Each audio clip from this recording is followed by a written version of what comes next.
Hey everybody. This is a piece by Yves Coleman,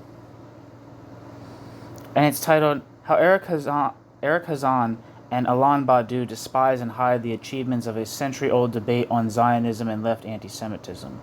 This is from 2012, and it starts a paragraph in brackets. The two authors wrote a 64-page, quote, book, end quote, with large characters entitled L'Antisemitisme partout aujourd'hui en France. I don't know if I'm saying that right. Antisemitism Everywhere Today in France, and was published by La Fabrique, a company owned by Eric Hazan, in 2012. There's a question mark there. It was translated by Verso in 2013, jointly with two additional contributions by Shlomo Sand and Ivan Segre, under their title Reflections about Antisemitism, in 2013, and this time the four contributions reached the size of a book. 256 pages. I will not deal here with Sergei's and Sand's articles, just with the French text of Badiou and Hazan, end bracket. Anti-Zionism is sometimes a respectable ideology when anti-Zionism is based on sound historical arguments defended by activists or intellectuals who do not concentrate their attacks on insignificant reactionary scarecrows or windmills. Footnote. When it questions the legitimacy of the Jewish state but no other state, and the legitimacy of Jewish nationalism but no other nationalism, either in the Middle East or elsewhere. End footnote. In his preface to a collection of essays on left-wing anti-Zionism, Rebels Against Zion, Studies on the Jewish Left and Anti-Zionism, August Grabsky,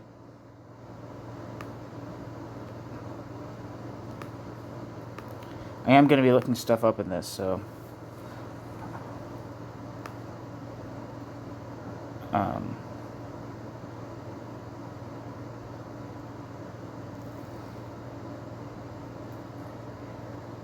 the Willow bio for, so I'll finish the sentence, then I'll read what's in it.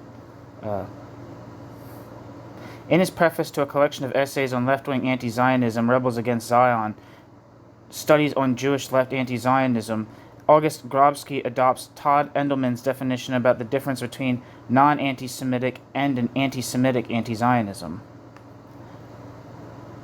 At the United States Holocaust Memorial Museum, there's a profile for August Grabsky, and it says, Dr. August Grabsky is an assistant professor of the Jewish Historical Institute in Warsaw, Poland.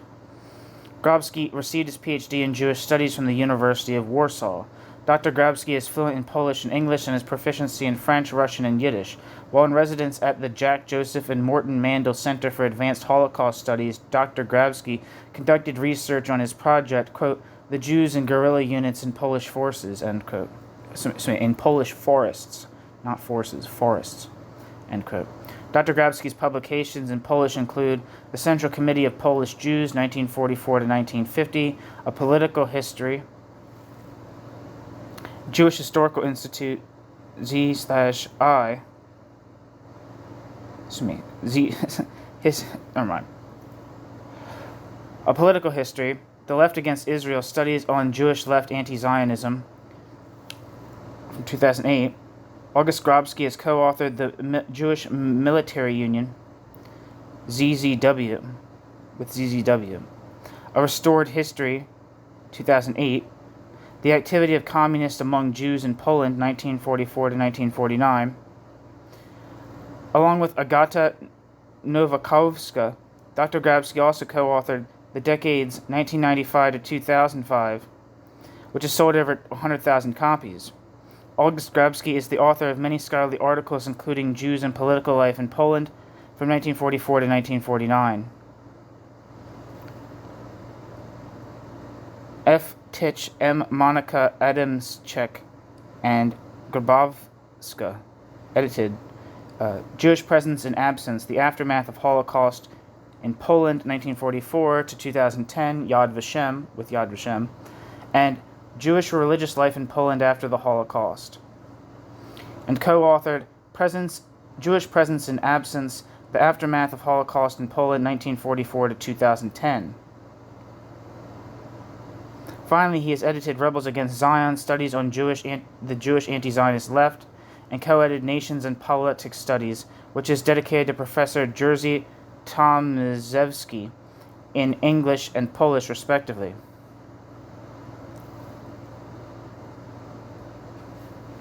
So that's who August Grabski is.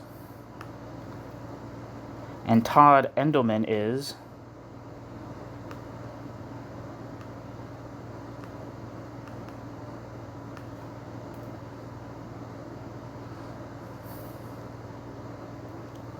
Wikipedia says, Tom M. Endelman, born 1946, is the William Habert Professor of Modern Jewish History at the University of Michigan.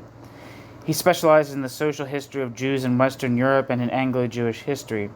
Endelman is the author of The Jews of Georgian England, 1714 to 1830, Tradition and Change in a Liberal Society, he published that in 1979, and Radical Assimilation in Anglo-Jewish History, 1656 to 1945, published in 1990, and The Jews of Britain, 1656 to 2000.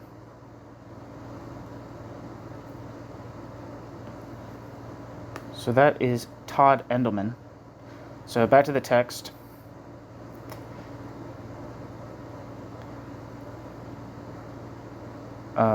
In his preface to a collection of essays on left-wing anti-Zionism, Rebels Against Zion, Studies on the Jewish Left Anti-Zionism, in 2011, August Grabski adopts Todd Endelman's definition about the difference between a non-anti-Semitic and an anti-Semitic anti-Zionism.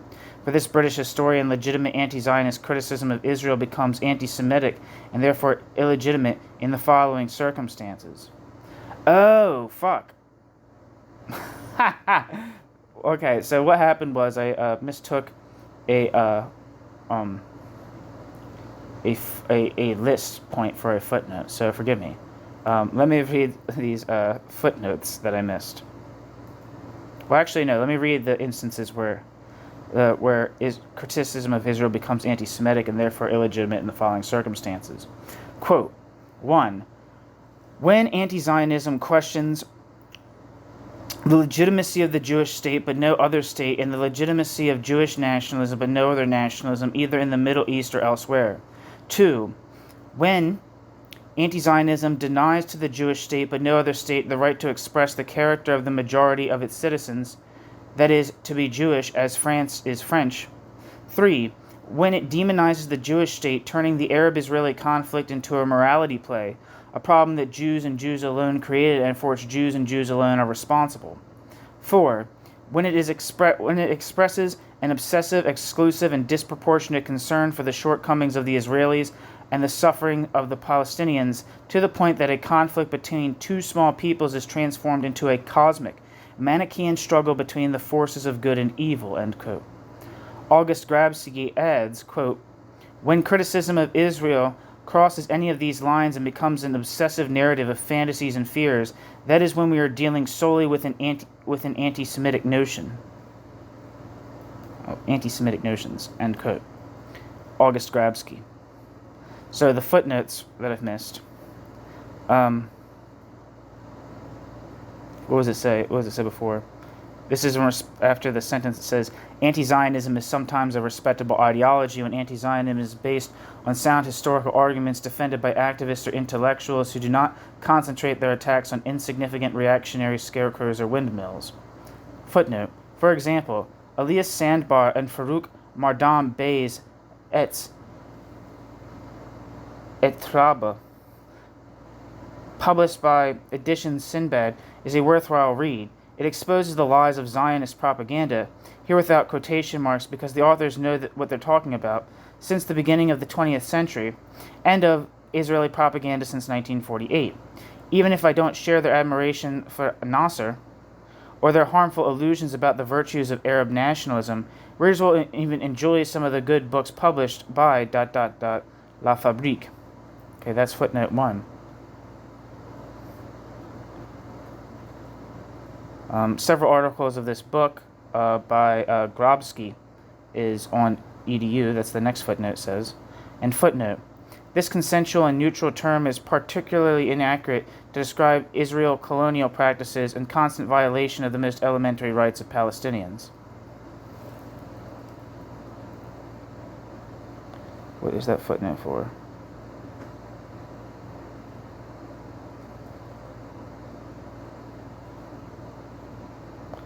I don't know if it's a footnote for something, but I don't see the footnote.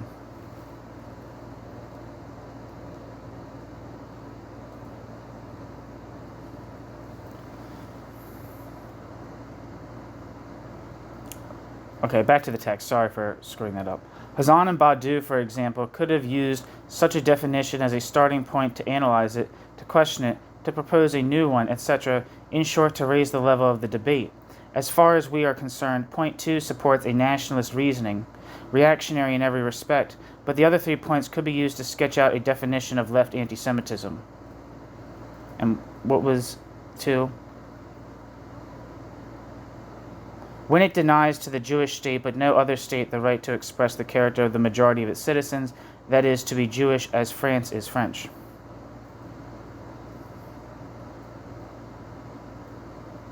So Coleman disagrees with that one.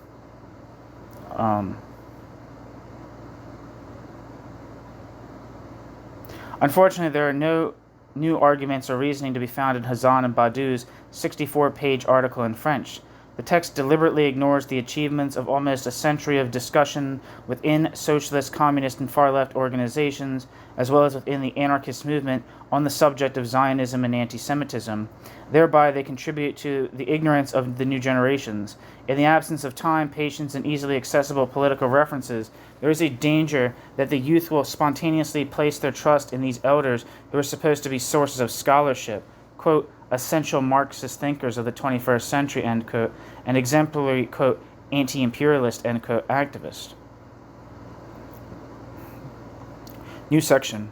A pamphlet that offers yet another version of conspiracy theories. According to the Badiou-Hazan tandem, if after the creation of the State of Israel, 900,000 Jews left the, quote, Arab, Muslim, end quote, countries where they had lived for centuries, it was only because of the Mossad attacks on, quote, synagogues, end quote. How many, question mark. When, question mark. Where, question mark. The authors do not specify and do not cite their sources. Mossad attacks on synagogues in Arab countries. The discriminatory, quote, dhimmi, end quote, status imposed on the Jews and Christians for centuries, the recycling of many former Nazis into the police apparatus in Egypt and Syria, the anti-Jewish demonstrations organized in the 1940s and 1950s, and the anti-Jewish laws passed by the, quote, Arab, end quote, regimes after their independence, the creation of a state that was supposed to offer a haven for peace for Jews from all over the world. We know today that this is not true, but we can understand the hopes raised by the birth of Israel, especially as it was accompanied by mythological tales about the kibbutz structure and their economic prosperity. All these phenomena had no influence on their departure, ... The mass exodus of Jews from the Middle East, the Near East, and North Africa is attributed solely to the joint maneuvers of the Mossad and the CIA. There's a footnote here.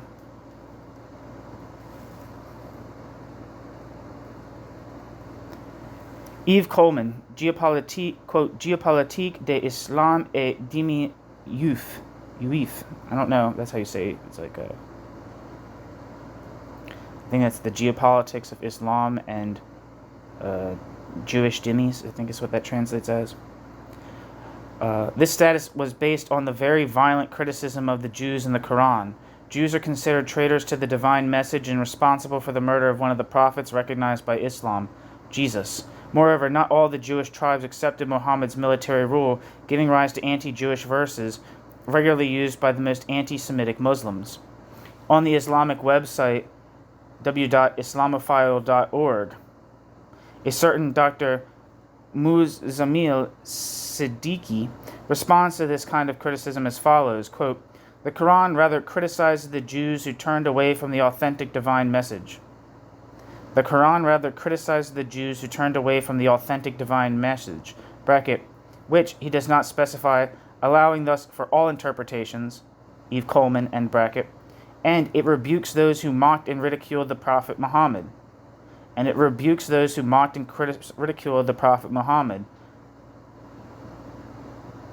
Bracket. In fact, these skeptics were the Jewish tribes who refused the dictates of the military religious leader Muhammad. Yves Coleman, end bracket. These criticisms of the Jews are similar to those found in other scriptures, including the Bible. These criticisms of the Jews are similar to those found in other scriptures, including the Bible. The reason I'm repeating these is because they're in italics. Bracket.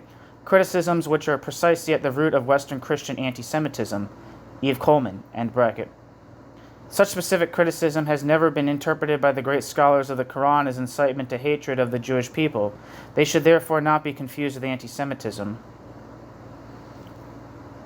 Such specific criticism has never been interpreted by the great scholars of the Quran as incitement to hatred of the Jewish people. They should therefore not be confused with anti-Semitism, end quote. There's definitely a distinction to be made between Islam and Islamism. And I think that's relevant here. That's just a side note for myself. Considering the dissemination of the protocols of the elders of Zion in, quote, Arab Muslim, end quote, countries, the close alliance between Nazi Germany and the Grand Mufti of Jerusalem, Ahmadinejad's statements and the organization of a Holocaust denial Congress in Iran, etc., the, quote, great scholars of the Quran, end quote, have hardly been, quote, understood, end quote, by Muslims over the centuries, any more than the popes were, quote, understood, end quote, by Catholics or Luther, by Protestants, or Buddha by Hindus,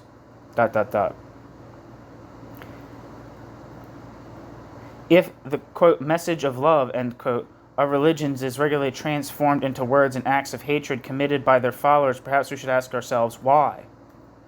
Dr. Musamil Siddiqui gives us part of the answer, since he writes, in all innocence, quote, the Quran does not condemn the Semitic race, end quote.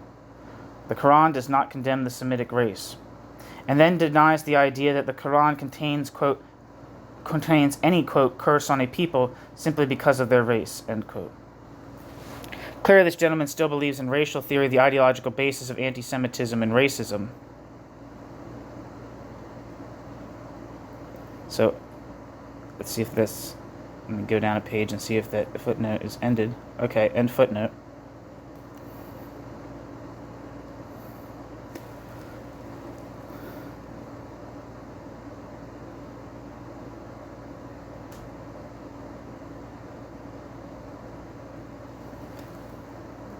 Back to the text. This is the main body of the text. That's a bit of a tall story, but apparently the authors think that the average anti-Zionist is not very picky about the level of arguments presented to him. Let's be clear, there are indeed Jewish lobbies, the American AIPAC networks, the French CRIF, secret services, the Israeli Mossad, international associations, B'nai B'rith, organized into lodges like Freemasonry, etc. We could also add the Jewish community radio stations which, in France, give a voice to the most obtuse, obscurantist, and reactionary, quote, members of the community, end quote, is astonishing, but in a rather salutary. And their aberrant or scandalous comments go unnoticed by the anti-Semites, and they do not exploit them further. All these media lobbies, services, and groups were and still are propaganda tools for, quote, Zionism, end quote. In other words, for the Israeli state today. This is exactly what the self-proclaimed, quote, National Socialist, end quote, Oren Saral advocates in his disgusting book, Comprendre l'Empire, Understanding the Empire, in which he avoids writing the Jews on every page, but manages to make his readers understand who are the real, quote, masters of the world, end quote, according to his racist, anti-Semitic, and paranoid mind.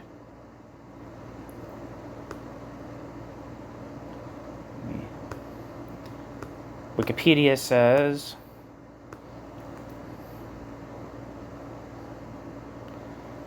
that Alain Soral is a far-right Franco-Swiss ideologue, essayist, filmmaker, and actor. Having been a member of the French Communist Party in the 1990s, Sorel worked for the National Front before leaving in 2009. In 2007, Sorel founded his own political association, Equality and Reconciliation, with former GUD members. At the same time, Alain Sorel also launched a publishing company, Contre-Culture, which he used to publish contemporary controversial authors. In 2019, Alain Sorel received a prison sentence in France for using anti-Semitic slurs to label the Pantheon in a video. Incentive to racial hatred, apology of crime against humanity, and Holocaust denial. In 2003, Alain Sorel received another prison sentence, this time in Switzerland, for defamation, discrimination, and incitement to hatred. Back to the text. New section.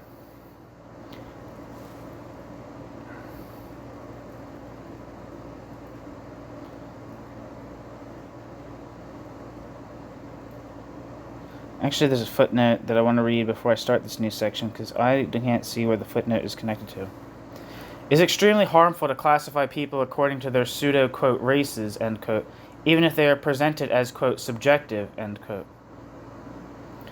Races, as claimed today by postmodern ideologists or their friends of the PIR. The PIR is like, the Indigenous Peoples of the Republic, which is kind of like a bizarre, like, post-colonial, but, like, fairly hateful and anti-universalist group. What I know about them, I'm not an expert. It's more relevant to look at their social function and the relations of production and their class and political positions.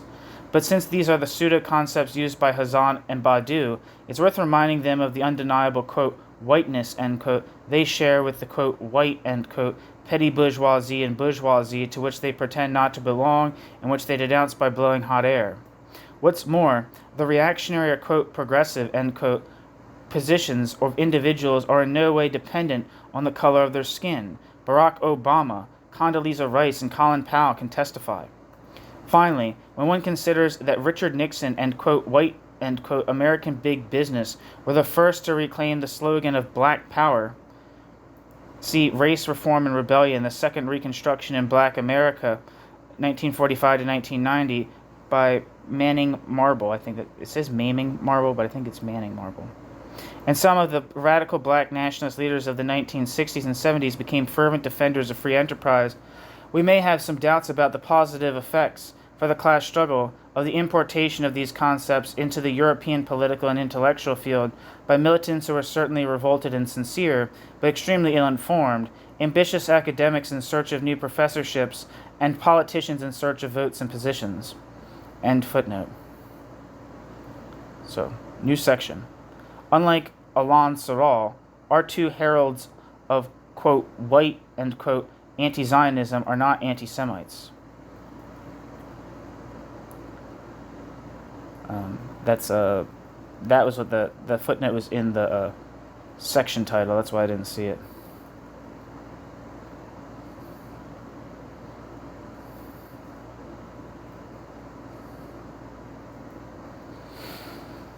At the same time, they borrow from anti-Semitism one of its favorite themes, that of the international Jewish conspiracy, the word, quote, Jewish, end quote, being replaced here by, quote, Zionist, end quote, to which the word, quote, American, end quote, is added for good measure. They want to give credence at all costs to the idea of an Israeli-American Zionist conspiracy, which supposedly dates back to the aftermath of 9/11, and has a strong media following. The media supposedly condemns anti-Zionists or try to silence anti-Zionists when they are not taken to court to pay heavy fines. Hazan and Badiou know very well, however, that there is always a risk of finding badly disguised anti-Semites behind the proponents of conspiracy theories. But our two intellectuals don't care.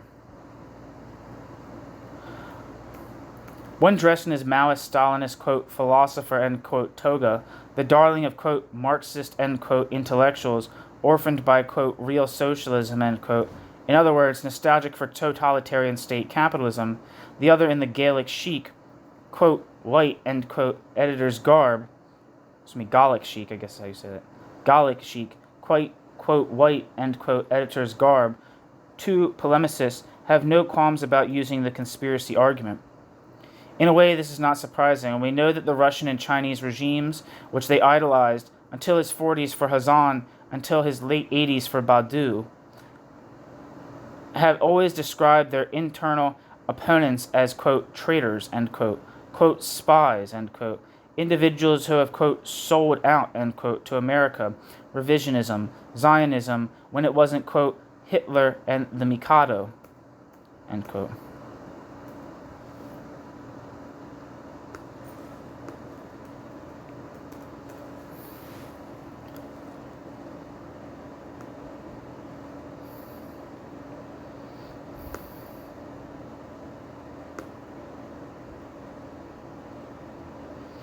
The Mikado means Emperor of Japan. I did not know that. Conspiracy theories and the habit of treating their political opponents on the left as traitors, cops, snitches, or spies are part of their Stalinist political education. These methods of, quote, discussion, end quote, flourished as soon as the Bolshevik Party took power and found itself in charge of the, quote, Soviet, end quote, state, police, and armed forces. The situation only worsened when Stalin, as General Secretary of the party, succeeded in eliminating all opposition within the Russian Communist Party between 1924 and 1928, and used the Communist International to set up an international spy network in the service of Russian power. The process did not stop at the borders of the USSR and the clandestine maneuvers of the Russian secret services. The Stalinist bureaucrats taught all the members of the Communist International to defame and sometimes murder their opponents, like during the Spanish Civil War, relying in particular on conspiracy theories. This also happened in places like Greece, Vietnam, and China.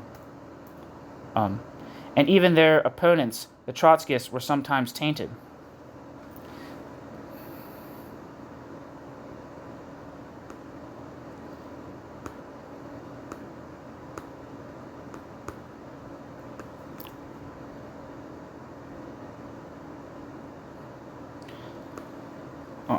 The Varga affair, the quote Varga affair, end quote, fabricated by the Trotskyist OCI, an organization in which Mélenchon and Cambadelis,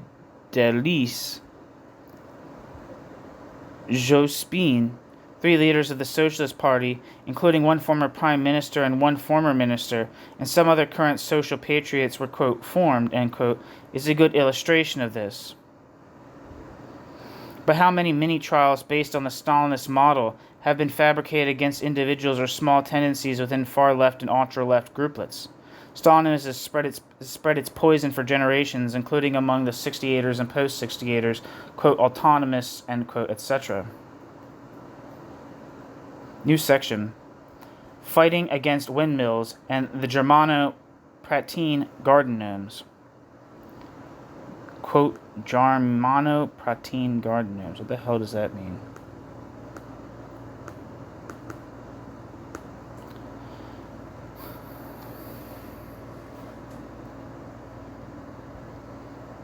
I'm not seeing for anything what it means, but there's a footnote.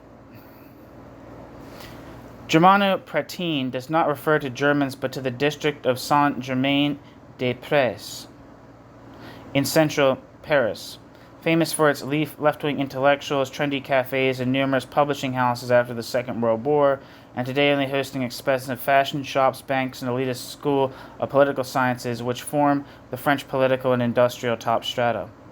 And administrative top strata, not industrial. End footnote.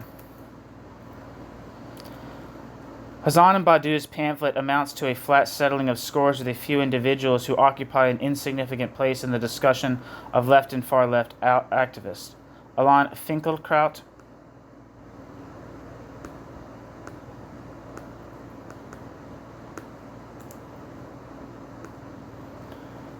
Bernard Henry Levy,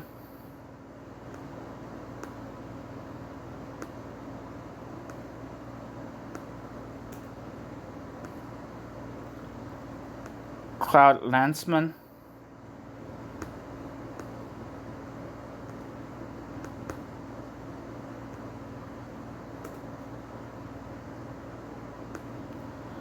Eric Marty, Jean Birnbaum, Robert Redeker, André Glucksmann, Pierre-André Taguif, and Jacques Alain Milner. I gotta look some of these people up. Alain Finkielkraut is a French essayist, radio producer, and public intellectual. Since 1986, he has been host of République, a talk show broadcast weekly on France culture, which is a proper name, not a grammatical problem. France culture, I guess, is a show. Alain Finkielkraut was elected a fellow of the Académie Française in 2014.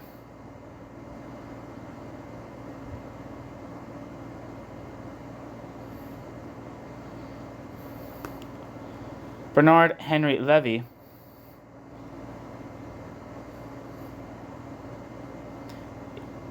born in 1948, is a French public intellectual, often referred to in France simply as BHL. He was one of the leaders of the Nouveaux Philosophes, New Philosophers movement in 1976. His opinions, political activism, and publications have also been the subject of several controversies over the years.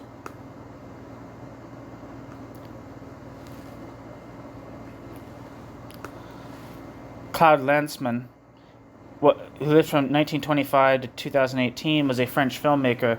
He is known for the Holocaust documentary film Shoah, released in 1985, which consisted of 9.5 hours of oral testimony from Holocaust survivors without historical footage. He is also known for his 2017 documentary film Napalm, about a love affair he had with a North Korean nurse whilst visiting North Korea in 1958, several years after the Korean War. In addition to filmmaking, Lanzmann has also been the chief editor of Le Thème Moderne, a French literary magazine.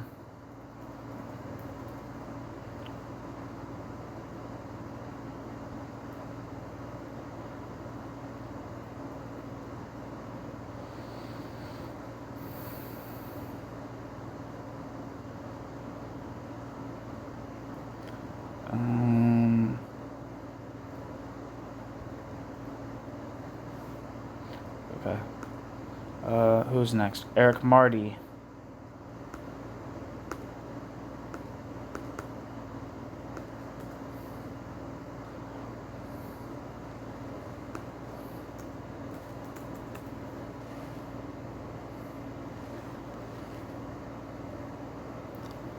It says that Eric Marty is a writer, essayist, and professor specialized in contemporary literature and the history of ideas. He is professor of contemporary French literature at the University of Paris Diderot Paris, and since 2018 a senior member of the Institut Universitaire de France.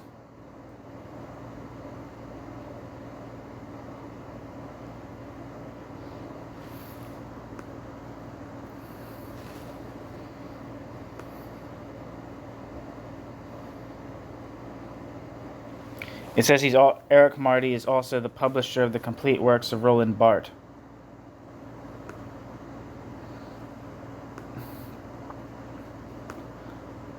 Jean Birnbaum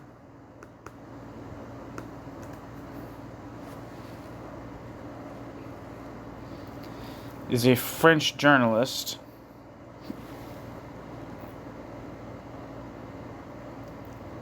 Doesn't really say anything other than that he's a French journalist. Robert Redeker.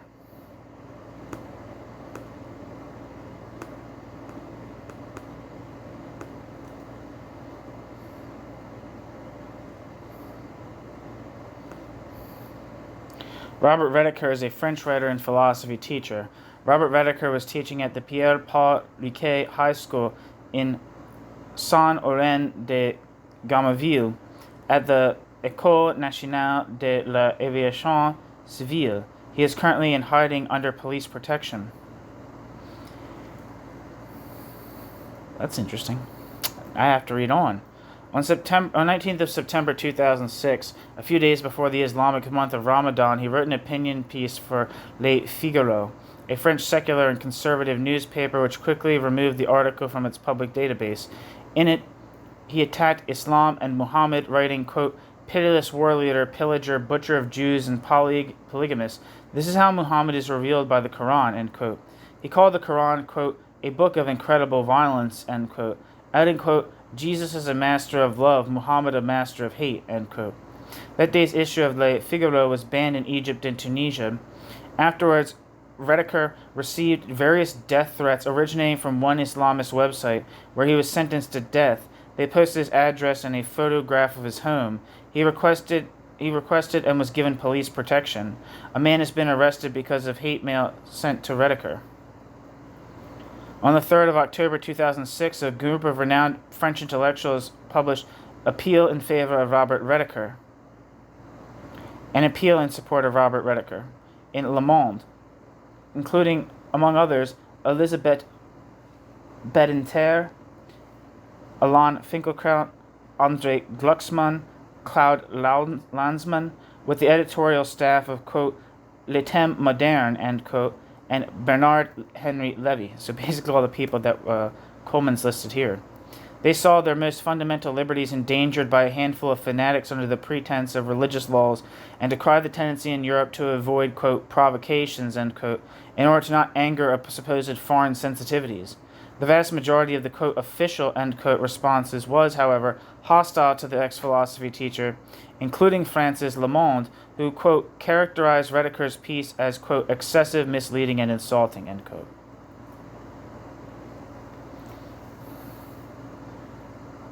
So that's Robert Rediker. André Glucksmann. I can just click right here.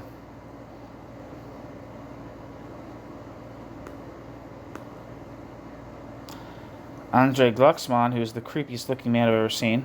André Glucksmann, who lived from 1937 to 2015, was a French philosopher, activist, and writer. André Glucksmann was a leading figure of the New Philosophers. Glucksmann began his career as a Marxist who went on to reject Marxism, Leninism, and real socialism in the popular book La cuisinière et la mangure des hommes. I don't know what that means. That's published in 1975, and later became an anti-communist and outspoken critic of the Soviet Union and post-Soviet Russian foreign policy. Glucksmann was a strong supporter of human rights. In later years, Glucksmann opposed the claim that Islamic terrorism is the product of the clash of civilizations between Islam and the Western world.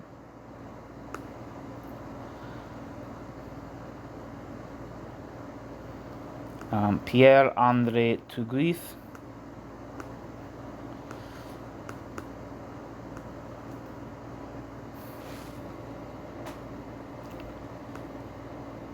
is the author, born in 1946, is a French philosopher who specialized in the study of racism and anti-Semitism. Tuguif is the director of research at the French National Center for Scientific Research and Institut d'études politiques de Paris Laboratory, the Center for Political Research. He is also a member of the Cercle de l'Oratoire think tank. Tuguif is the author of a number of books and papers on racism and anti-Semitism, including Force of Prejudice on Racism and Its Doubles in 2001, and Rising from the Muck, The New Anti-Semitism in Europe 2004. He is known in particular for his studies on the French National Front and populism. And finally, Jacques-Alain Milner.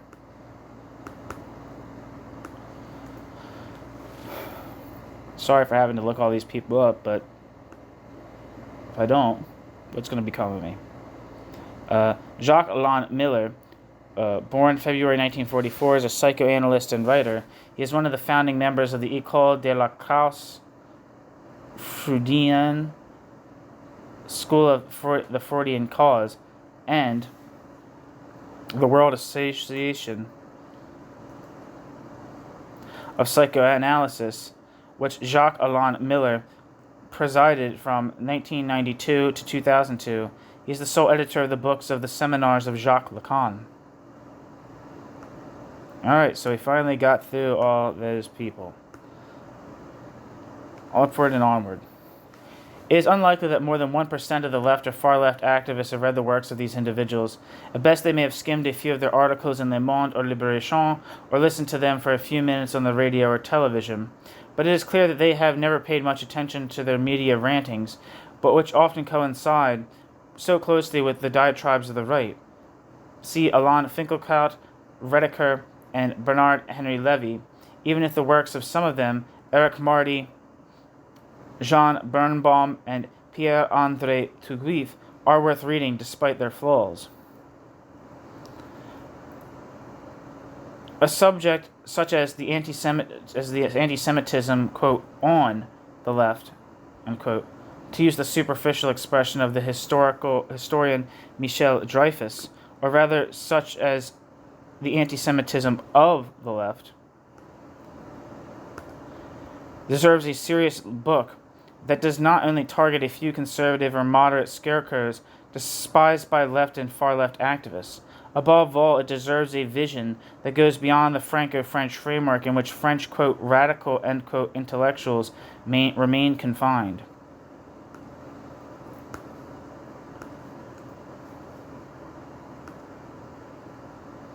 French Wikipedia says, Michel Dreyfus is a French historian born 1945, a specialist in the history of the labor movement, particularly trade unionism and mutuality. He is a director of research of the CNRS at the Center for Social History of the 20th Century at the University of Paris 1.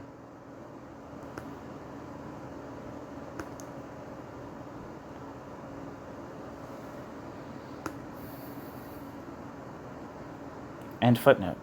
Or back to the text.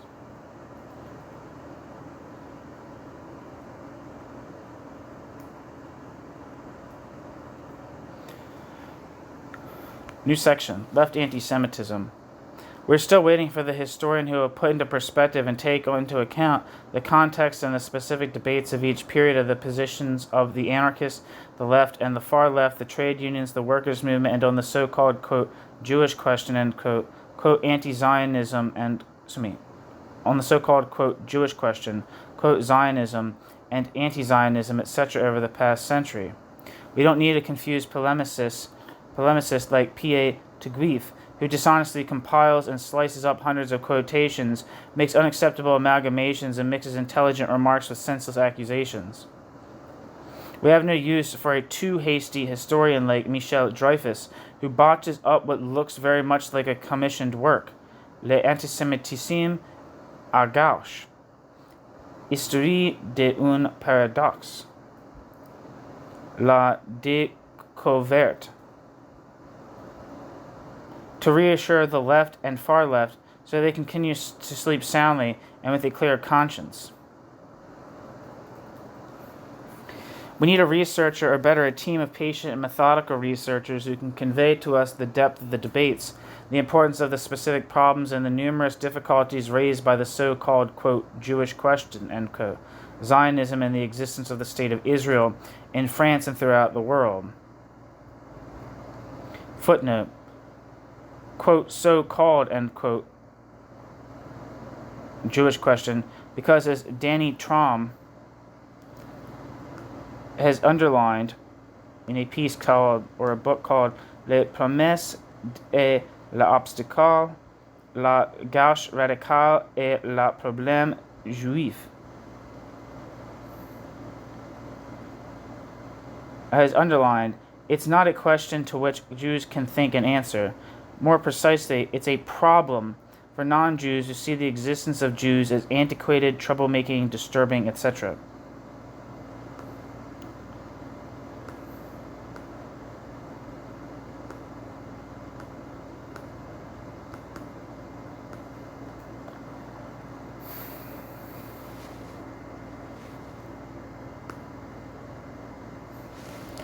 Says that Danny Traum is a sociologist and researcher at the CNRS in France.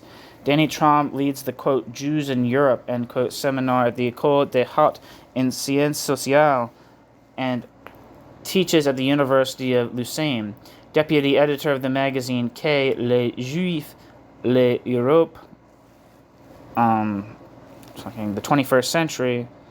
He has devoted several books to Jewish politics: Les promesses et les obstacles, La gauche radicale et le problème juif, The Promise of and the Obstacle, The Radical Left and the Jewish Problem, Perseverance du Faille, A Political Theory of Jewish Survival, La France sans les Juifs, France Without Jews, published in 2019, and his latest work, L'État de l'exil, Les Juifs, l'Europe, Israël. Fucking know if I'm saying that right. The State of Exile, Jews, Europe, Israel. The State of Exile, Jews, Europe, Israel is devoted to the nature of the State of Israel.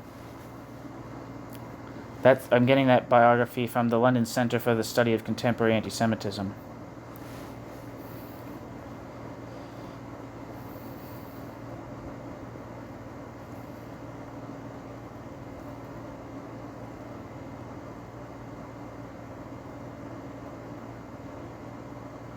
We need a researcher, or better, a team of... Where am I?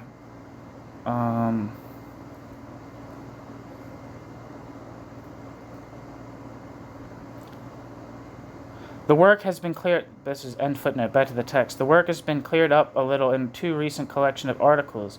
The first book is a collection of contributions by moderate and outright reactionary academics covering many aspects of the history of left and right anti-Zionist anti-Semitism, including at the top of the U.S. military. Yes, the Gallic chic, quote, anti-Zionist, end quote, will probably have a heart attack reading this book. Anti-Semitism and anti-Zionism in Historical Perspective, Convergence and Divergence, edited by the anti-communist historian Jeffrey Herf.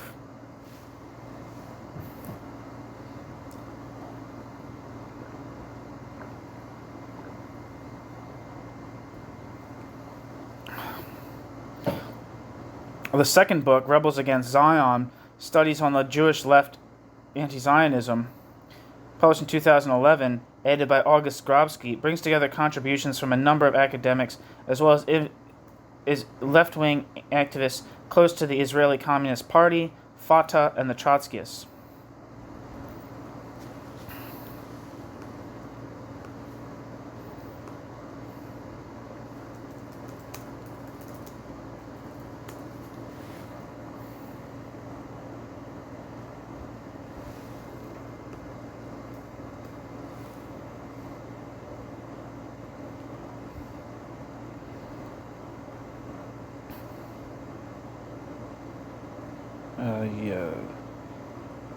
Sorry, I'm just seeing if there's any kind of description for that book. I'm not seeing one. But anyway, back to the text. New section. Lenin, Stalin, and left-wing anti-Zionism. If you're a little more rigorous and serious about this subject, then the Badiou Hazan duo, if you can also download and read online, Asman Borgen Yurdas.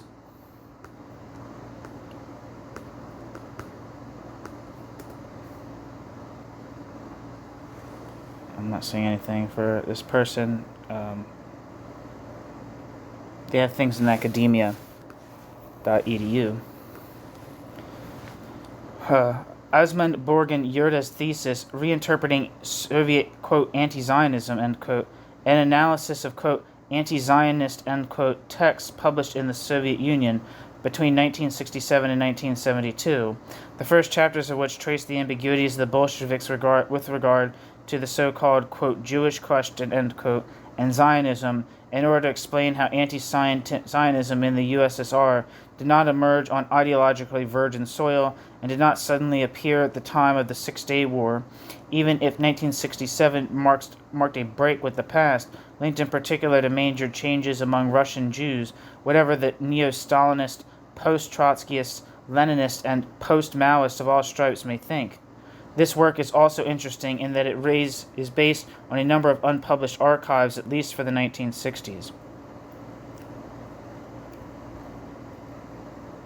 Footnote. Since my article was written in 2012, at least another useful book has been published both in English and in French, Brendan McGeever's Antisemitism and the Russian Revolution. If you even get a chance to listen to Brendan McGeever speak, I highly recommend it. I think... What's it?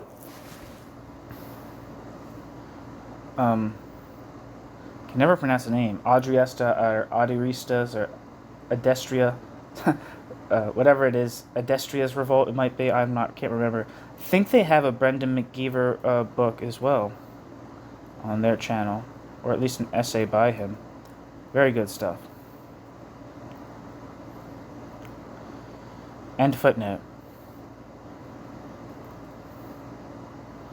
Asmund Borgen Yerda explains how Lenin... Sorry.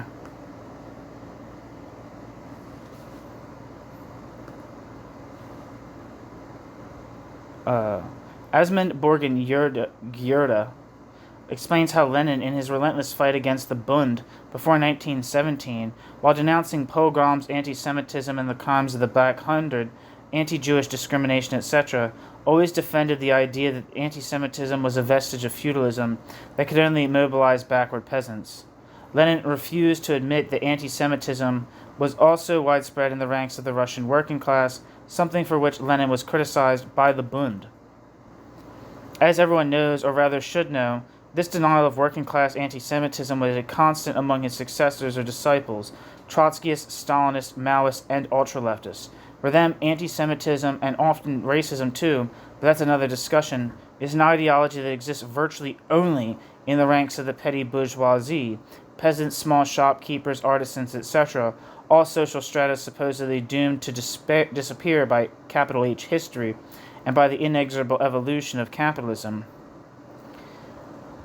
This undoubtedly explains why the Western left, far left, and ultra-left had always been so slow to react to anti-Semitism, from the Dreyfus Affair to the January 2015 supermarket attack.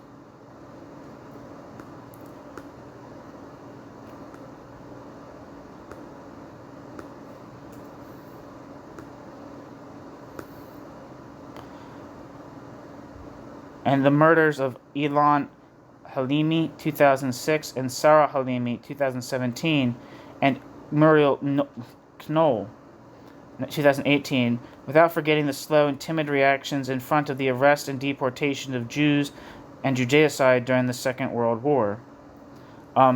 If you listen, from my understanding of Trotsky, he was obviously a firm opponent of anti-Semitism and took it and believed it was like real and stuff, but even he thought that anti-Semitism was just like a window dressing for the Third Reich and not a key component of its motivation, of Nazi motivation, as an end in itself, and was not merely a propagandistic trick to dupe people.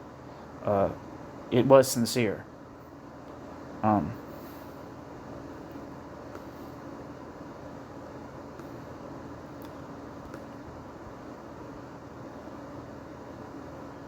Let me see one thing. The one thing that's being referred to is on Wikipedia it says the hyper kosher supermarket siege. On the 9th of January 2015, Ahmedi Coulibaly, armed with a submachine gun, an assault rifle, and 2 Tokarev pistols, entered and attacked a hyper kosher supermarket in Porte de Vincennes in Paris, France. There, Coulibaly murdered 4 Jewish hostages, held 15 other hostages during a siege in which he demanded that the Kouachi brothers not be harmed.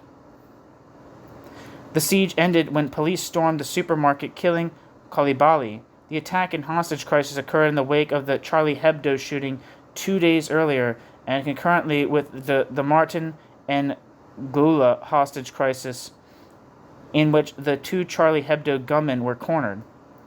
On the 16th of December 2020, 14 accomplices to both the Jewish supermarket attack and Charlie Hebdo shootings. That's a very important that to remember that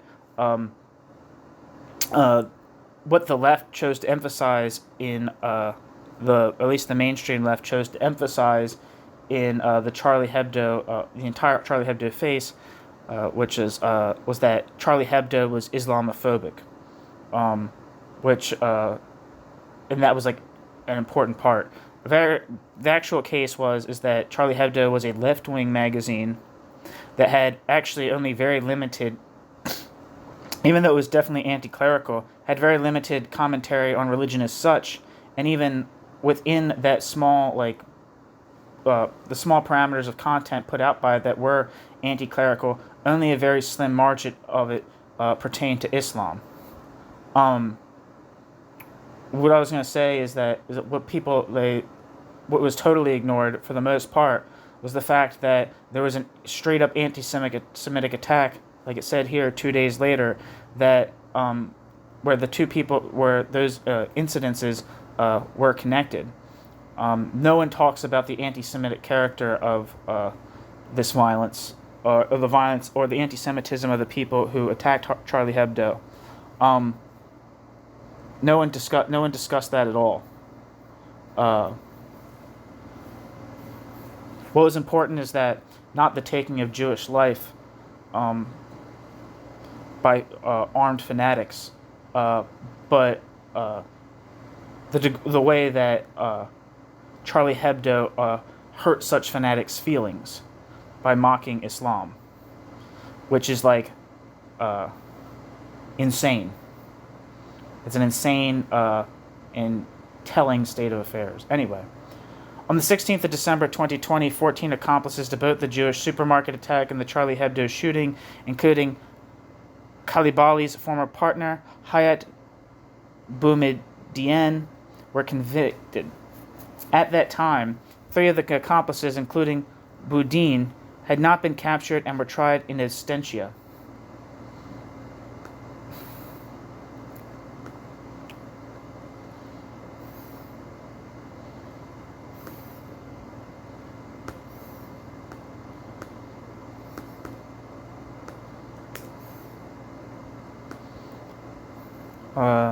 The Wikipedia for the murder of Ilan Halimi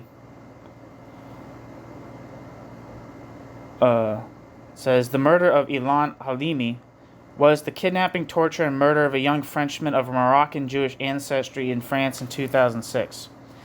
Halimi was kidnapped on the 21st of January 2006 by a group calling themselves the Gang of Barbarians. The kidnappers, believing that all Jews are rich, repeatedly contacted the victim's modestly placed family, demanding very large sums of money. Halimi was held captive and tortured for 3 weeks and died of his injuries.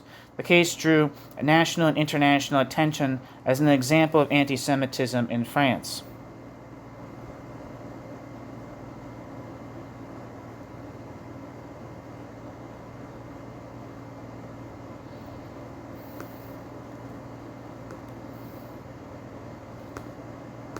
So that's Ilan Halimi.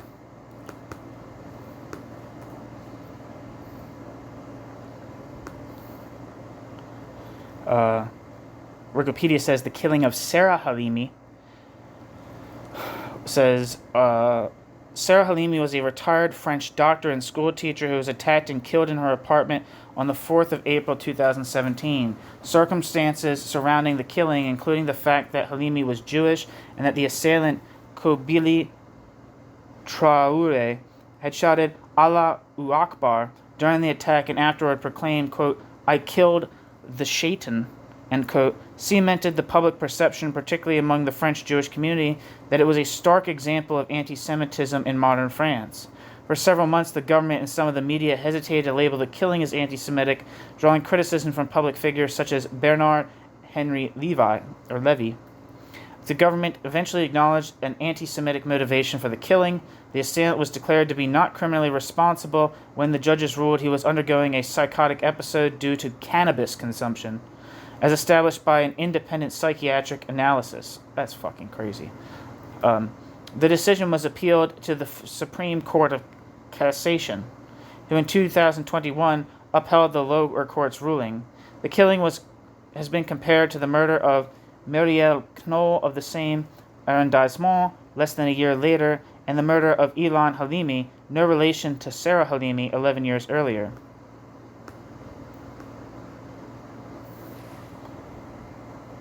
And Muriel Knoll killing, the murder of Muriel Knoll was an 85-year, Wikipedia for that murder says, Muriel Knoll lived from 1932 to 2018, and was an 85-year-old French Jewish woman and Holocaust survivor who was murdered in her Paris apartment on the 23rd of March 2018. The murder has been officially described by French authorities as an anti-Semitic hate crime, which has since been on the rise in France.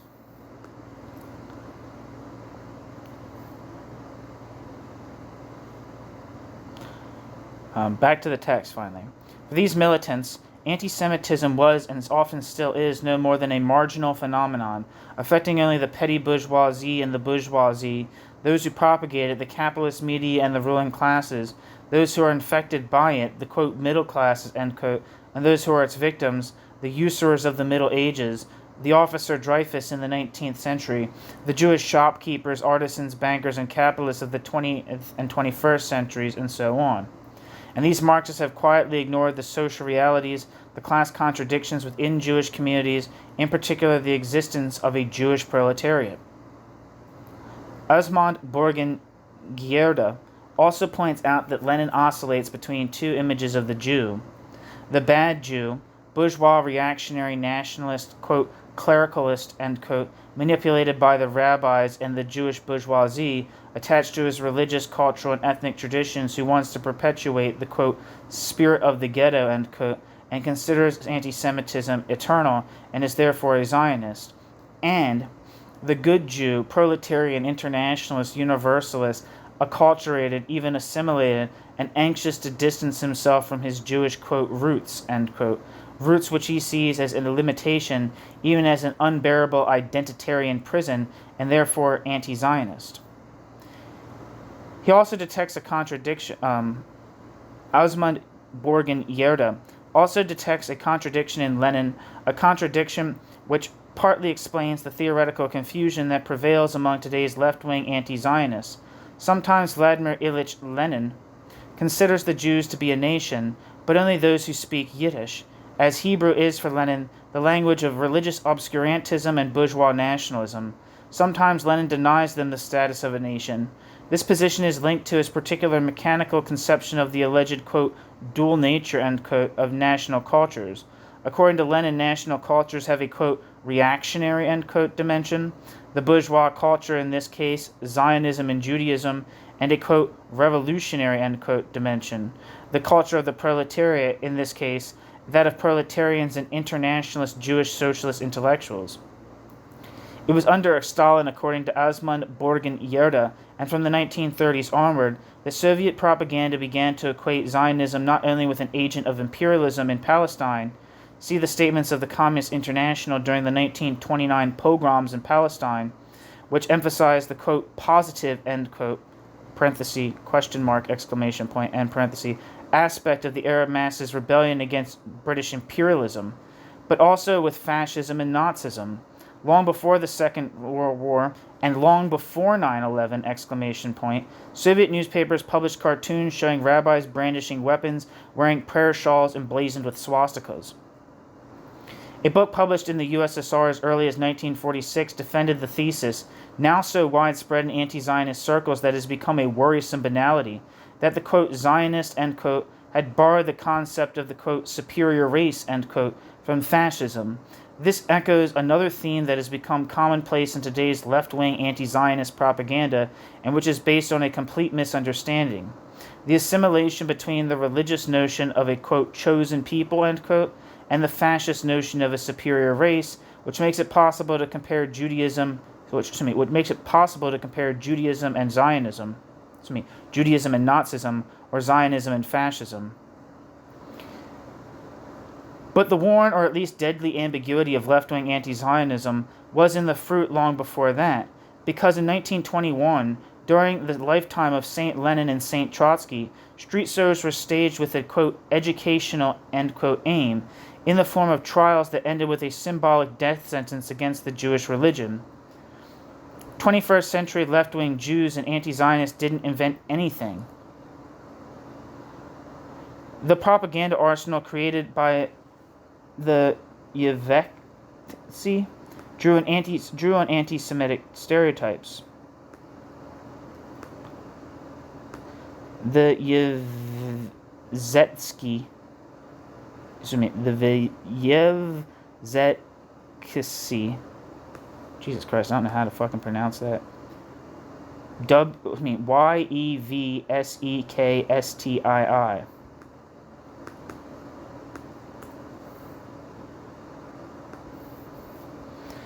Wikipedia says Yevsektia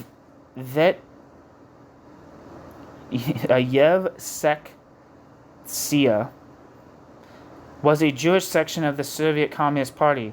These sections were established in the fall of 1918 with consent of Vladimir Lenin to carry communist revolution to the Jewish masses. The Yevsektia published a Yiddish periodical, Der Ems.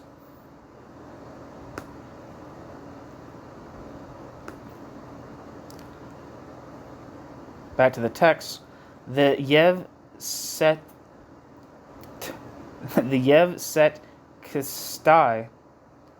I don't know, were the Jewish sections of the Russian Communist Bolshevik Party created in 1918 and responsible for spreading the revolutionary message among the Jewish masses in Yiddish.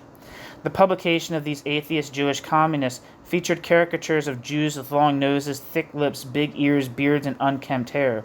Being Jewish, these communists thought they could use this kind of weapon to fight Jewish nationalism, Zionism, and the Jewish religion without any consequences. For them, the end justified the means. This tradition has been, quote, religiously, end quote, preserved among left-wing anti-Zionists to this day. This article is not the right place to develop a hypothesis in detail, but we can at least say here that this binary Leninist vision of Jews, this indecision about the existence of a, quote, Jewish national question, end quote, and this underestimation of anti-Semitism among Jewish Leninists and Stalinists of all kind has marked with nuances and transformations the whole history of left-wing anti-Zionism, from Lenin to groups such as the UJFP, Union of French Jews for Peace, and Michel Warshawski. I think he was on the more Stalinistic end of, maybe I'm wrong, but I think he's on the more Stalinistic end of Matt's pen.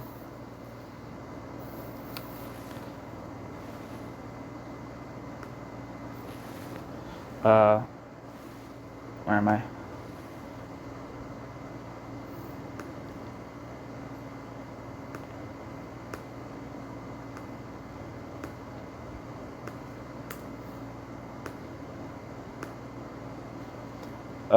Union of French Jews for Peace, and Michel Warshawski. I'm probably fucking up his name. For example, not forgetting the UJRE, the Union of Jews for Resistance and Mutual Aid.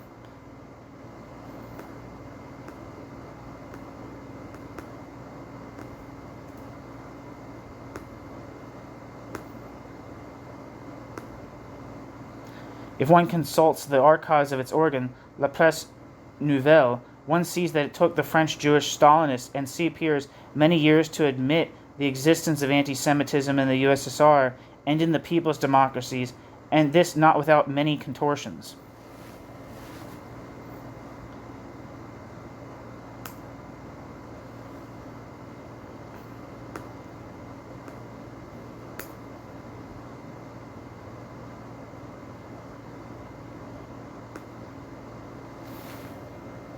It says Michel Warshawski is an Israeli anti-Zionist activist. He led the Marxist Revolutionary Communist League, previously Matzpen Jerusalem, until its demise in the 1990s, and founded the Alternative Information Center, a joint Palestinian-Israeli non-governmental organization, in 1984.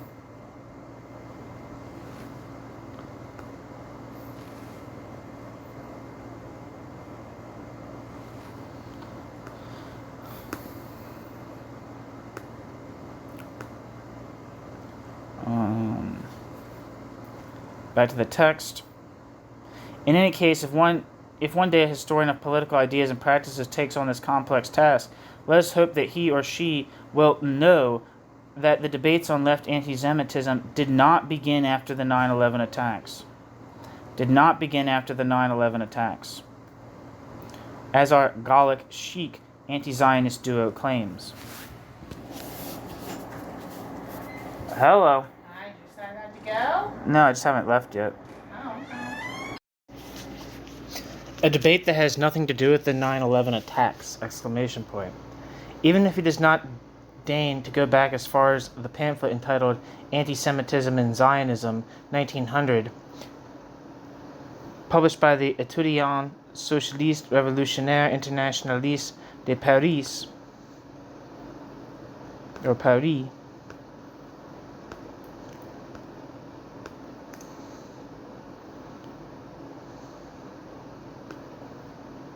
French Wikipedia says, no, this is not who it is.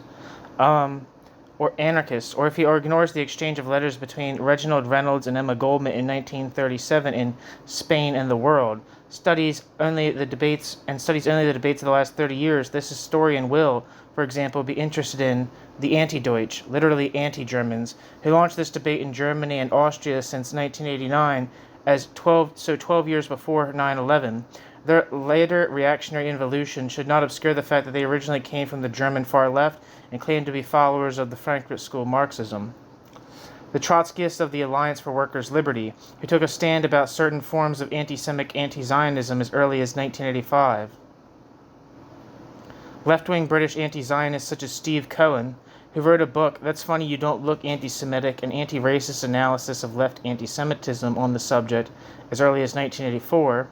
The libertarian communists of the Dutch group, De Fabel de Van de Illegal, now Doorsbraak, which led this debate in the No Global movement from 1998 onwards and tried, unsuccessfully, to extend it to other countries, which is why they left the movement.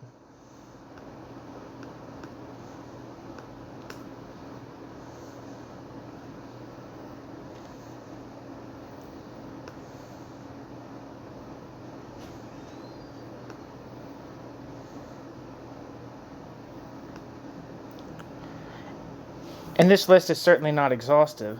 The day the left and the far left in France take into account the international dimension of the political issues they address, they might stop their pointless diatribes against media pundits and puppets. Let's be fair, they sometimes try to raise themselves to the, quote, global level, but it's only to rehash the most hackneyed ideas of Stalinist geopolitics about, quote, progressive states and the American Zionist axis of evil. Their aim is to strengthen the ultra-imperialist camp, i.e. Russia, China, Iran, and Venezuela. As the GARAP group writes in its article on what they quote, call, quote, excuse me, I guess it's the thing they're supposed to say. It says what they quote, I think it's supposed to say what they call, quote, sub-fascism. Quote, within the advanced countries, ultra-imperialism relays both the expansionist, economic, commercial, diplomatic, territorial, and military ambitions of nation-states recently elated to the rank of regional powers, and the steely rhetoric of their politico-military garrisons implanted in their spheres of influence. End quote. Hazan and Badiou's article is all the more indecent for the fact that these two intellectuals, who have no historical memory but are not devoid of gall and cynicism, accuse those who do not think like them of being, quote, Stalinists and, quote, supporters of the state. New section. Hoist with their own petard. Alain Badiou is not afraid to defend Mao Zedong, the bloodthirsty megalomaniac statesman who ruled his country with an iron fist for almost 30 years. Mao is the great organizer of labor camp shootings and planned famines, and was also the architect of one of the greatest anti-proletarian mobilizations in history, the misnamed Great Proletarian Culture Revolution. As for Eric Hazan, born in 1936, we're still waiting to find out why he supported the French Stalinist Party until 1956, and why he had such illusions about Russian Stalinism or the Algerian FLN, which also built a classic authoritarian and corrupt state despite its initial rhetoric of, quote, self-management. Hazan is still nostalgic for the pre-1956 Communist Party, the same party that negotiated the republication of its daily, La Humanité, in June 1940 with Otto Abetz, a party that proposed to the dictator Marshal Pétain, through the intermediary of the imprisoned CP deputy François Badiou, to testify against the Socialist Party leader Leon Blum in the Riom trial, a party that denounced de Gaulle as a, quote, agent of British imperialism, end quote, before the German attack on the USSR, a party that subsequently put the French general on a pedestal, a party that advocated national union and the, quote, to each his own Kraut, end quote, policy, a party that rehabilitated Joan of Arc, the icon of the Catholic far right, a party that rejected all revolutionary propaganda to incite German soldiers to turn their weapons against their officers, which a few Trotskyist militants did, risking their lives, and were eventually shot or deported by the Nazis or liquidated by the Stalinists, a party that forced the FTP Maquisard, full of illusions about their beloved organization, to surrender their weapons or to join the forces after the liberation, even if this meant that they would later find themselves in Indochina, killing Vietnamese peasants and workers, a party that called French workers to roll up their sleeves, quote, strikes are the weapons of the quote, strikes are the weapon of the trust, end quote, said the French Communist Party. Immediately after the liberation, to the great benefit of the French bosses, and a party that supported the implementation of the program of the National Council of the Resistance, the program of a state that fiercely repressed strikes. There's a lot in here. I'd like to look up some of these people. Otto Abetz.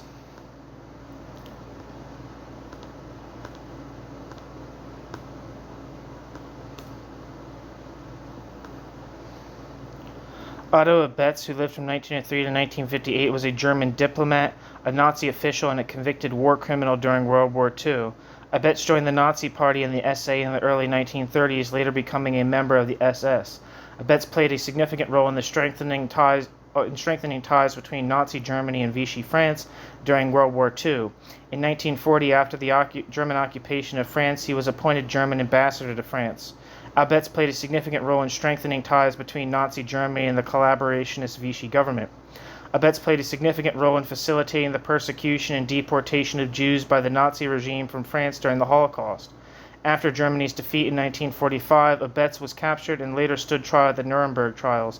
He was found guilty of war crimes and crimes against humanity and was sentenced to 20 years in prison. He was released in 1954 for health reasons and died in a car crash in 1958. So that's Otto Abetz.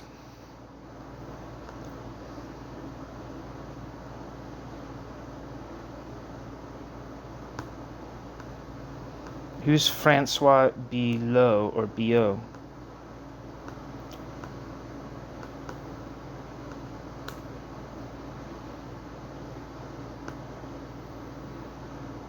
It just says Francois Biot was a French communist politician. Biot was born in Saint-Romain-le-Motte. He was a member of the Central Committee of the French Communist Party, PCF, from 1926, and a member of the Politburo from 1936. From 1928 until 1931, he was also General Secretary of the Young Communist Movement of France, MJCF, the youth wing of the PCF. Billot served as a member of the Chamber of Deputies from 1936 to 1940 and the National Assembly from 1945 to 1978. Representing Bouches-du-Rhône. During World War II, Billot was interned in France and Algeria from 1940 until he was freed after Operation Torch in 1943. In the post-war years, he served as Minister of Public Health 1944 to 1945, Minister of National Economy 1945 to 46, Minister of Reconstruction and Urban Development 1946, and Minister of National Defense 1947. He died in Menton and is buried in Père Lachaise Cemetery in Paris.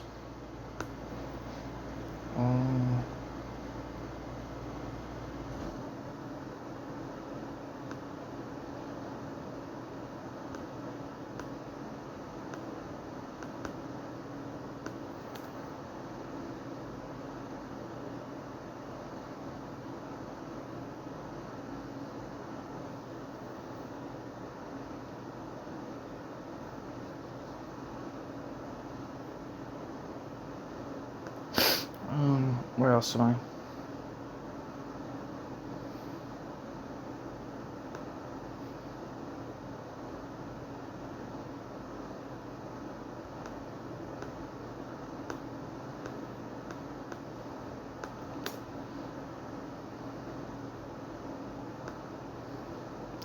The Maquis during World War II were rural guerrilla bands of French and Belgian resistance fighters called maquisards during the German military administration in occupied France during World War II. Initially, they were composed of young, mostly working-class men who had escaped into the mountains and woods to avoid conscription into Vichy France's Service du Travail Obligatoire, compulsory work service, which provided forced labor for Germany. To avoid capture and deportation to Germany, they became increasingly organized into active resistance groups. They had an estimated 25,000 to 40,000 members in autumn of 1943 and approximately 100,000 members in June 1944.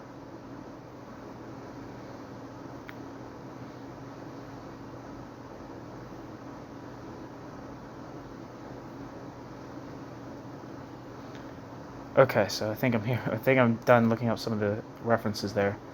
Back to the text. It's ridiculous to see Badiou and Hazan denouncing the term Hitlero-Trotskyist, even though they were supporters of it for part of their political life, without engaging in the slightest self-critical reflection on their past positions.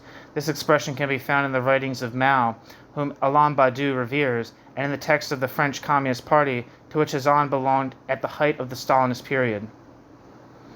Quote, Arab Muslim, end quote, a term invented by cops?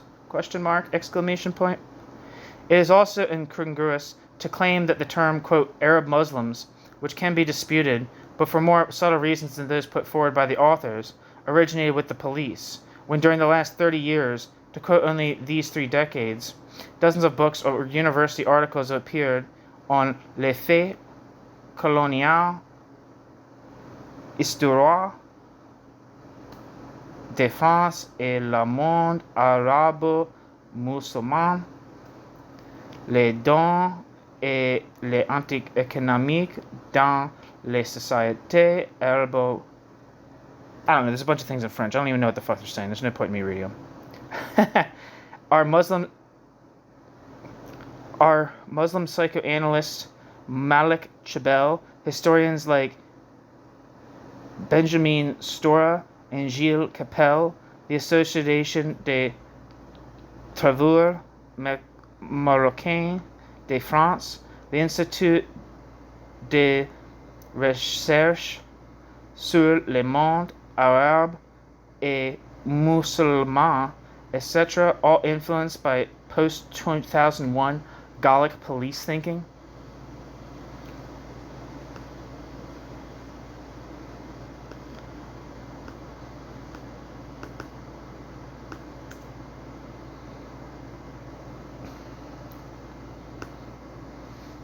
Malik Chabel, 1953 to 2016, was a notable Algerian philosopher and anthropologist of religions. He was one of the most prominent North African intellectuals. He studied in Algeria, then later in France at Paris, where he also studied psychoanalysis. He was a teacher at many universities worldwide.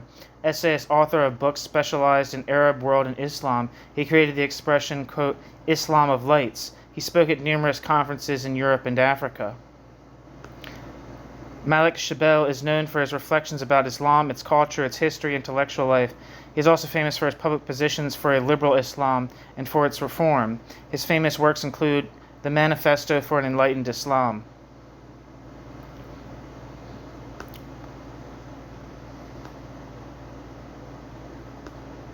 So that's Malik Chabel.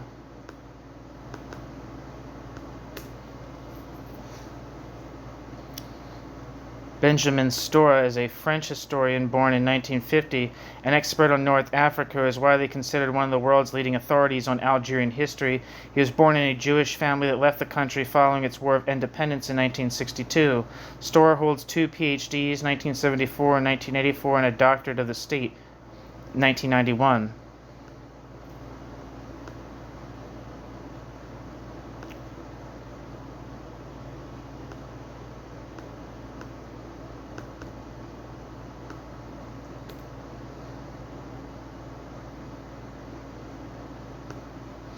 And Gilles Capel, born 1955, is a French political scientist and Arabist specializing in the contemporary Middle East and Muslims in the West. He was professor of sciences Sciences Po Paris, the Université Paris Sciences et Lettres, fucking no.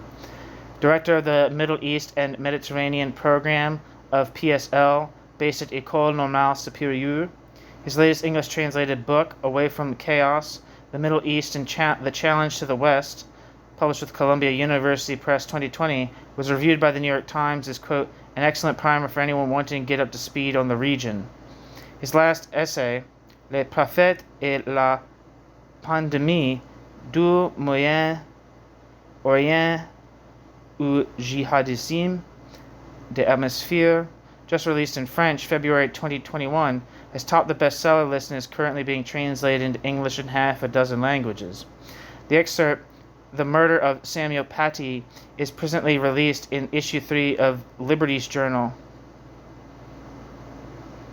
Okay, so back to the text. New section, quote, Blacks of France and Palestine.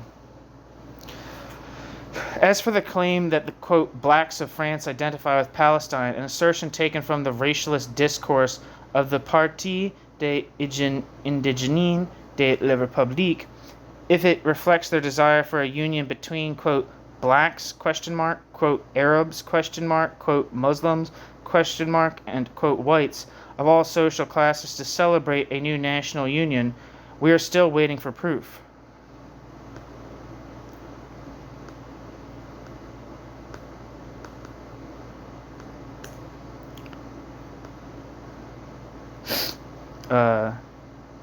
The Indigènes de la République, which translates as, I think it's the indigenous of the Republic, is the generic name of a call, an association, and then a political movement that appeared in 2005 in France, which became a political party defining itself as anti-racist and, quote, decolonial. It considers that racial discrimination in France is omnipresent and structural because it is linked to its colonial past. Some sources describe the Party of the Indigenous Peoples of the Republic as anti-feminist, anti-Semitic, homophobic, identitarian, Islamo-leftist, racialist, racist. The PIR and its spokesperson are, however, defended by academics and activists who refute these accusations in several columns and articles.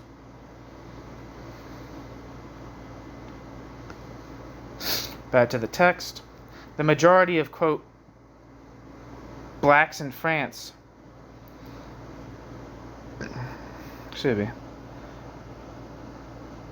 end quote, are not, contrary to what Hazan and Badiou write, the sons of Malian or Senegalese workers who recently arrived on, quote, French soil, but West Indians. And I doubt that Gallic, chic anti-Zionism is their main preoccupation. And if, by some misfortune, this pernicious ideology were to become dominant, thanks to the deleterious influence of people like the anti-Semitic far-right comedian Dieudonné and the racist Tribucat, or Mouvement des Damnés de l'Impérialisme, and other far-right scoundrels, there would be no reason to rejoice, even if you were a supporter of the policies of ... the PIR, like Eric Hazan. That's the end of the piece. This is from 2012. But I'm going to look up some of these references here. I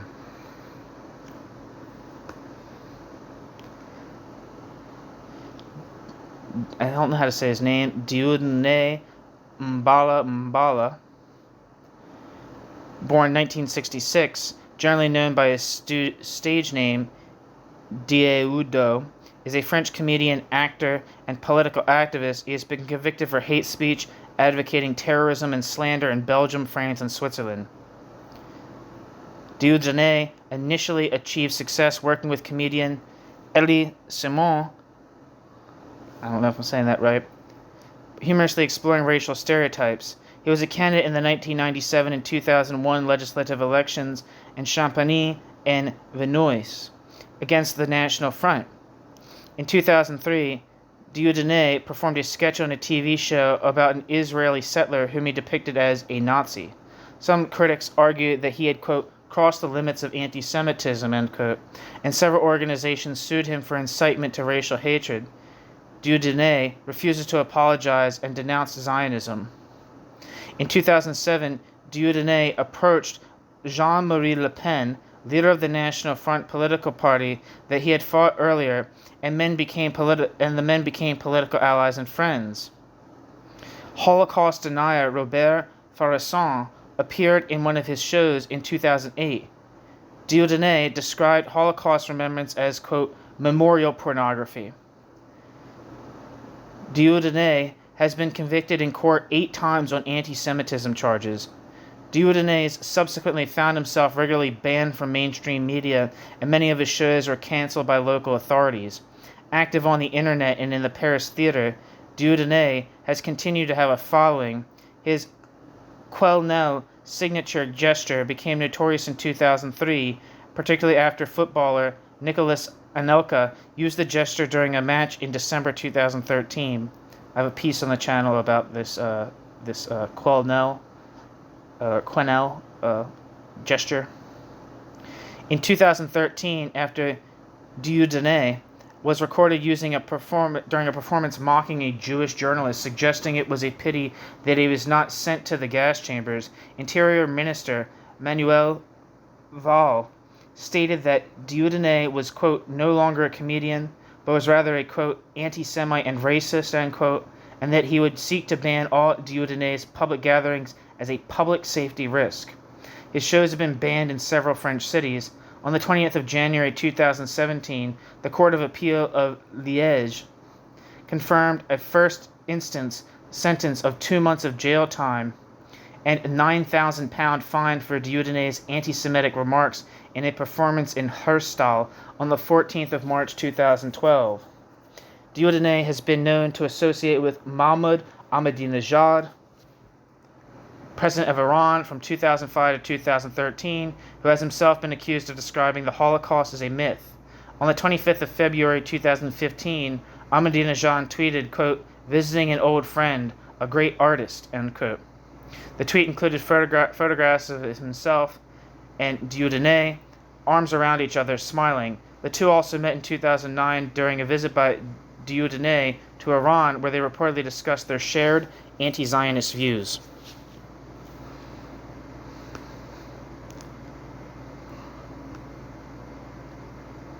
Who is Tribu Ka?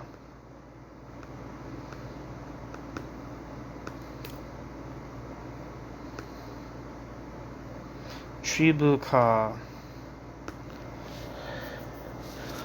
The Ka Tribu is a French movement created by Camille Sebat and presenting itself as the defender of the, quote, black people, attributing to the black population in a political discourse comparable to Kemetism, the foundation of Egyptian civilization, and advocating racial segregation. It was created in December 2004 by Camille Sebat and dissolved by the Council of Ministers on July 26, 2006 for incitement to racial hatred. Camille Sebat then formed the political movement Génération Camille Sebat, which was also dissolved for inciting racial hatred.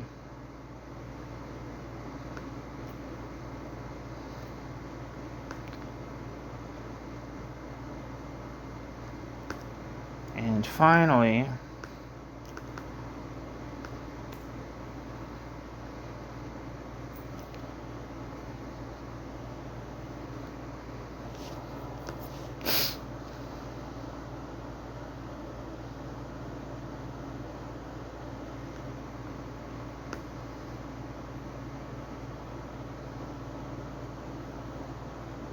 the only thing that's coming up for the Mouvement des Damnés de Impérialisme it comes up for Camille Sebat. And French Wikipedia says Camille Sebat, born in 1981 in Strasbourg, is a Franco-Beninese black supremacist and pan-African activist. Initially a French-speaking member of the Nation of Islam, Camille Sebat first became known in France as the founder or spokesman for several organizations, including Tribu Ka, reserved exclusively for black people, dissolved by decree for inciting racial hatred, and the movement of the Damned of Imperialism, whose membership is no longer reserved for blacks alone and which is close to neo-Nazi and Islamist movements. He is considered a black supremacist as well as a racist and anti-Semitic activist. He then moved to Senegal in February 2011, where he continued his political activism, first as a political columnist on Senegal's first private television channel, 2STV. This new activity gave him new popularity in French-speaking Africa. Since 2017, Kemi Seba has been leading a fight against French neocolonialism at the head of his NGO, Urgences Pan-Africaniste. He denounces the CFA franc and the lack of monetary sovereignty affecting countries using this currency through political demonstrations in all French-speaking African countries. The same year, he was expelled from Senegal and settled in Benin.